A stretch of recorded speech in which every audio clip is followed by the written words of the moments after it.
Kumbuka, mshambuliaji mpya wa Yanga Albert ameweka wazi siri iliyomfanya afunge bao la ushindi lililowapa ubingwa wa ngao ya jamii dhidi ya watani wao wa jadi Simba. Mzaliwa huyo wa nchini Zambia alipachika goli hilo pekee la ushindi kwa kichwa katika dakika 31 ya mchezo, akimalizia krosi safi iliyopigwa kutoka upande wa kushoto kwa Shedrick Boka na kumwacha kipa Sali asijue la kufanya. Ushindi huo wa bao 1-0 uliopatikana Jumatano Agosti 12 kwenye uwanja Newman Complex uliopo Zanzibar umeifanya Yanga kutoa taji la ngao ya jamii kwa mara 3 mfululizo. Akizungumza na Gift Online TV mara baada ya mchezo huo kumalizika, Albert alisema alitambua mapema kuwa dabi hiyo ingekuwa ngumu, lakini kufunga goli mbele ya mashabiki wengi kumempa morali kubwa kuelekea msimu mpya. Kabla ya mchezo nilijua hautakuwa rahisi. Kufunga katika mchezo mkubwa wa dabi mbele ya mashabiki wenye hamasa kubwa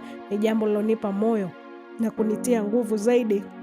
Sasa akili yangu yote ipo kwenye mechi zijazo. Haya ni maneno ya kwake Albert. Lakini Mzambia huyo aliongeza kuwa goli hilo limeongeza kujiamini kwake katika maisha yake mapya ndani ya wananchi, huku akisisitiza kuwa furaha yake kubwa ni kuona timu inapata matokeo chanya. Mbinu za kocha Zaza Matunda, ambayo Albert alibainisha kuwa goli hilo halikuwa la bahati mbaya, bali ni matokeo ya utekelezaji na maelekezo ya kocha wake kuhusu namna mawinga wanavyopaswa kuingia eneo la hatari. Kocha amekuwa akisisitiza mawinga kushambulia lango muda wote. Kila mpira unapokuwa upande wa pembeni unatakiwa kukimbilia langoni kufuatia nafasi. Boka alipopiga cross, mpira ulinikuta mahali sahihi na kazi yangu ilikuwa ni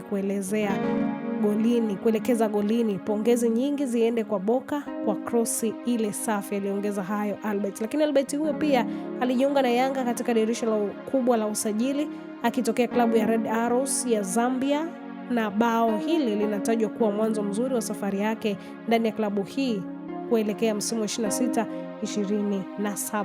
Baki salama.